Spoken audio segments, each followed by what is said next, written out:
आज बिहार की राजनीति में एक बड़ा ऐलान हो गया है। मुख्य चुनाव आयुक्त ज्ञानेश कुमार ने बिहार विधानसभा चुनाव 2025 की तारीखें घोषित कर दी हैं। कुल 243 सीटों पर मतदान 2 चरणों में होगा। पहला चरण 6 नवंबर और दूसरा चरण 11 नवंबर को। वहीं वोटों की गिनती 14 नवंबर को होगी। ये चुनाव बिहार के भविष्य को तय करेंगे। याद कीजिए 2020 में नीतीश कुमार की एनडीए ने जीत हासिल की थी, लेकिन तब से कई उलटफेर हुए हैं।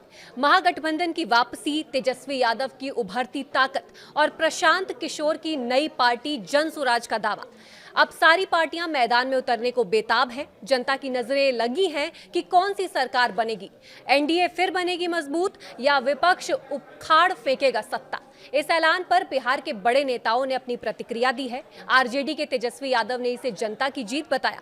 पप्पू यादव ने युवाओं के मुद्दों पर जोर दिया, तो प्रशांत किशोर ने बदलाव की बात की है। चलिए आपको सुनाते हैं। था बीजेपी का तय था 300 डाल लो, पब्लिक को घूस दो। ट्रेन में घूस दे के पब्लिक, बिहार की पब्लिक को आप घूस दे के वोट लेना चाहते हैं। बस में पैसा डालो, ट्रेन से छठ में ले आओ। पहले 300, 200, 10,000, 3 बार एक ही चीजों का सरकार भवन का उद्घाटन करो, 3 बार रोड का उद्घाटन करो। झूठ का बोलते रहो, विकास कोई काम रोड पर उतरा नहीं। और ये तो पता ही था, अंडरस्टूड था। बीजेपी हर चीज तय करती है, कब तक सीएम पीएम उनकी सरकार का क्या होना है और उसके बाद फिर तय होना। छठ के बाद कब चुनाव होना है। तो अब भैया, अब जान ही रहे हैं 69 लाख लगभग एसआईआर का जो मुद्दा है, 7 तारीख को सुप्रीम कोर्ट में हम लोग की लड़ाई वहां भी है। तो कोई चीज छुपी तो है नहीं आपको। इसलिए चुनाव आयोग का तो कोई मतलब नहीं है ना। ये तो एजेंडा ही सब कुछ बीजेपी तय करती है। कब तक पब्लिक के साथ हमको झूठ बोलना है, कब तक पब्लिक को हमें पूरे देश में जिस तरीके से फरेब झूठ बोल करके लोगों का वोट इधर से उधर करते रहे, बिहार में भी करना है। तो वो तो यहाँ चलेगा नहीं, क्योंकि वोट की जो गिनती है वो नेहरू जी के पुण्यतिथि जन्म तिथि पर, प्रथम प्रधानमंत्री देश के। तो ये जीत तो पहले ही हो गई हम लोग, जनता की जीत हो। तेजस्वी यादव ने कहा है कि इस बार परिवर्तन के लिए बिहार वोट करेगा। या परिवर्तन के लिए तो बिहारी सीएम होगा तेजस्वी के साथ। ये हर एक बिहारी सीएम भैया मुझको तो समझ में नहीं आता है। मैं पहले भी कहा कि सीएम मुद्दा ही नहीं है, व्यक्ति मुद्दा ही नहीं है। बिहार और बिहारी मुद्दा है, जनता मुद्दा है। और एनडीए ने जो 16 सालों में बिहार की दुर्गति की है, मुद्दा वो है। मुद्दा पलायन है, मुद्दा रोजगार है, मुद्दा फार्मर है, मुद्दा बच्चों की बेरोजगारी है। तो मुद्दा सीएम नहीं है। सीएम हर परिस्थिति में, हमारे नेता राहुल गांधी जी ने कह दिए हैं कि हम लोग बैठ करके, जब जनता हमें चुनाव जिताएगी तब विधायक दल के नेता चयन कर लेंगे कि सीएम कौन होगा। इसलिए आज वो मुद्दा है ही नहीं सीएम का। मुद्दा है चुनाव अच्छे उम्मीदवार के साथ इस बिहार की जनता को झूठे वादे से छुटकारा दिलाने और बिहार के गरीब और आम आदमी के अधिकार की रक्षा का, न्याय व्यवस्था का, आम आदमी के खुशियों का मुद्दा यहाँ। मुद्दा कोई सीएम नहीं है, सीएम चुनाव के बाद देखा जाए। इस लालू प्रशांत किशोर के लिए नहीं, अपने अपने बच्चों के लिए वोट करेगा, अपने बच्चों के पढ़ाई और रोजगार के लिए वोट करेगा, बिहार में बदलाव के लिए वोट पड़ेगा और उस शुरुआत के लिए वोट पड़ेगा जिस सपने को लेकर हम लोग यहाँ आए हैं कि आने वाले 10 साल में इस देश के 10 अग्रणी राज्यों में बिहार को शामिल कराएं। एक ऐसा भी दिन आए जब यूपी, पंजाब, हरियाणा, गुजरात, महाराष्ट्र से लोग बिहार में नौकरी मजदूरी करने आए। वैसी व्यवस्था बनाने के लिए वोट पड़ेगा। कोई कितना भी प्रयास कर ले, ये परिवर्तित होने वाला नहीं है। 2 चरणों में चुनाव की घोषणा है। बहुत बेहतर है। पहले जो बिहार में 5 चरण में जो चुनाव 2015 में हुआ था, पिछले बार चुनाव 3 चरणों में हुआ था, तो ये कहीं ना कहीं लोगों का मानना है ये कई चरण के जो चुनाव होते थे कि उस समय मोदी जी का जलवा होता था और भाजपा के लोग कई चरणों में चुनाव इसलिए कराते थे ताकि ज्यादा से ज्यादा मोदी जी आए और प्रचार करें।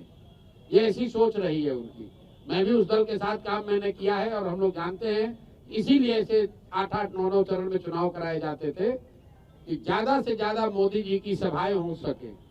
अब कहीं ना कहीं भाजपा ने भी मान लिया है कि भैया मोदी जी कितना भी सभा कर ले उससे परिणाम बदलने वाला नहीं है, इससे अच्छा है भैया 2 ही चरण में कराकर खत्म करो। बिहार की जनता ने बदलाव का मन बना लिया है, ना नीतीश जी प्रचार कर सकते हैं, ना मोदी जी के आने से कुछ होने वाला है। बिहार में जिसको प्रचार करना था लोगों ने 2 साल 3 साल कर लिया, सुन लिया। अब अंतिम 1 महीने का प्रचार का समय है।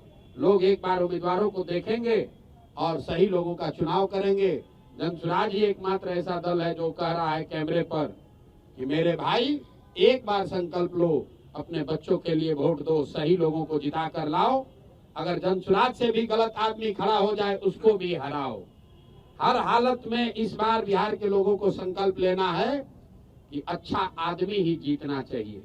जनसुराज जीते या न जीते, भाजपा जीते या न जीते, मोदी, प्रशांत किशोर, नीतीश, लालू जीते या न जीते, बिहार जीतना चाहिए, बिहार के बच्चे जीतने चाहिए। इसलिए कोई गलत आदमी को वोट मत दो। अगर वोट दोगे तो याद रखना अगले 5 साल इसी भ्रष्ट व्यवस्था के साथ जीना पड़ेगा। बच्चों को बेरोजगार होना पड़ेगा, युवाओं को बाहर मजदूरी करनी पड़ेगी। मेरे भाई जो बोओगे वो काटोगे। तो ये मौका है बुआई का, बढ़िया लोगों को जिताइए, जो अच्छा लगता है उसको जिताइए, तभी आपका और आपके बच्चों का जीवन सुधरेगा। बिहार में आम आदमी पार्टी ने अपने उम्मीदवारों की पहली सूची जारी कर दी है। आपसे पहले बाजी मार ली आम आदमी पार्टी। अब ये कोई पार्टी है?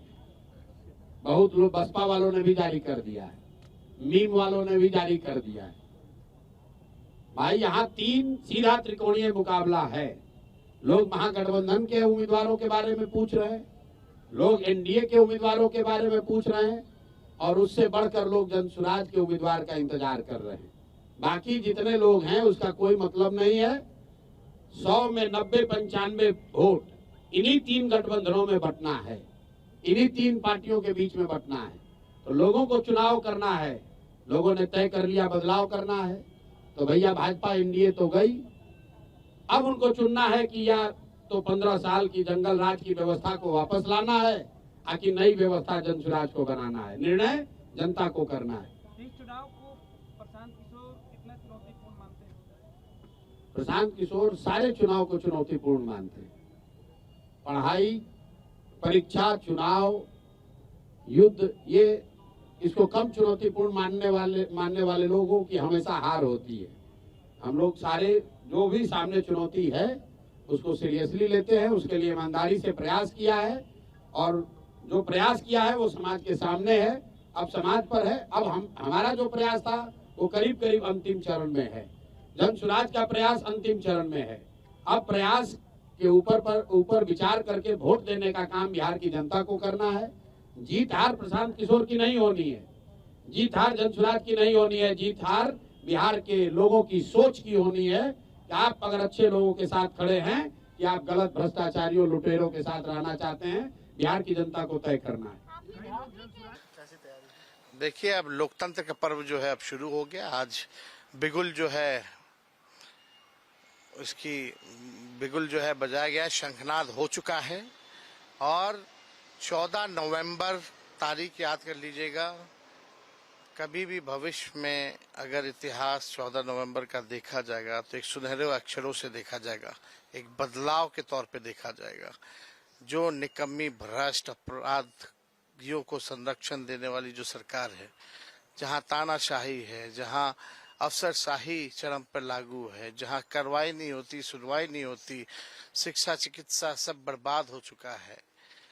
चूहा पुल गिरा देता है, बांध काट देता है, चूहा शराब लीटरें पी जाता है। जहां बालिका गृह जैसे कांड हुए, जहां पेपर लीक हुआ, जहां कोई कार्रवाई नहीं की गई, जहां के मुख्यमंत्री अचेत अवस्था में है।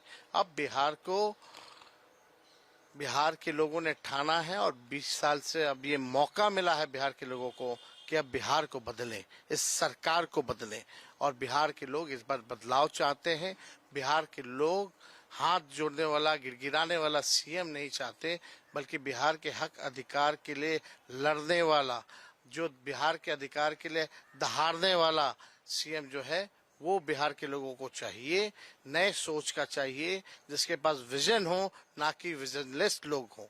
ऐसा बिहार को सीएम चाहिए और बिहार के लोग इस बार महागठबंधन की सरकार बनाएंगे और मिल करके हम लोग जो है सरकार तो बनाएंगे ही, लेकिन बिहार में एक ऐसा घर नहीं बचेगा। जब तेजस्वी आएगा तो एक ऐसा घर नहीं होगा जहां कोई बेरोजगार रहता हो। सबके हाथ नौकरी और रोजगार तेजस्वी जो है दिलवाने का काम करेगा और बिहार को आगे ले जाएगा, जहां पढ़ाई, दवाई, कमाई, सिंचाई, कार्रवाई या सुनवाई वाली सरकार हो, जहां बेहतर भविष्य बनाया जाए।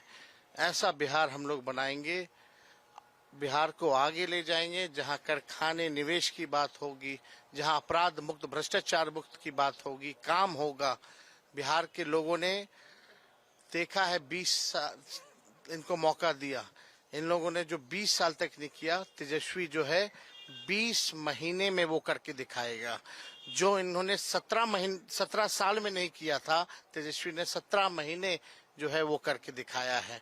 तो इस बार बिहार के लोग जो है उत्सव मनाएंगे और 14 तारीख को जब हमारी सरकार बनेगी, जब महागठबंधन की सरकार बनेगी, तो बिहार का हर एक नागरिक सीएम बनेगा, यानी चेंज मेकर बनेगा और बिहार को बेहतर बनाएगा। मेट्रो को पटरी पे चढ़ा दिया गया, मुजफ्फरपुर में देखिए चुनाव है तो आनंद फानंद में ये सब लोग काम जो है करते नहीं है।